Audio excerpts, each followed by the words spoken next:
নাটক যে আপনারা সবাই দেখতে এসছেন না। ইসকন মন্দিরে যা কিছু হয় এই জিনিসগুলো আমরা বাইরে ছড়িয়ে দেই।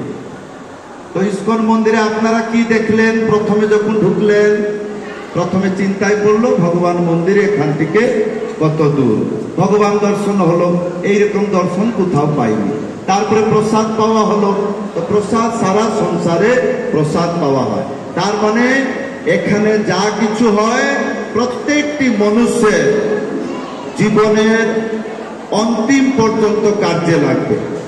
তো এই জন্য আপনারা এত কষ্ট করে এসেছেন, হরিনাম শ্রবণ করে চলে গেলে হবে না, এইরকম লাগবে যেন টেলিভিশন দেখছি, তাহলে ভগবানকে আর দেখা হলো না।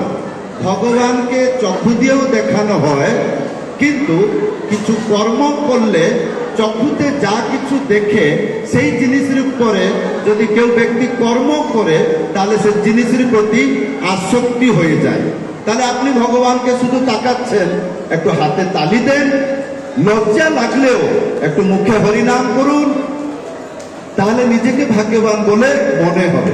তো আসুন আমরা একসাথে গাইব, আমি গাইব, তারপরে পরে আপনারা সবাই গাইবেন।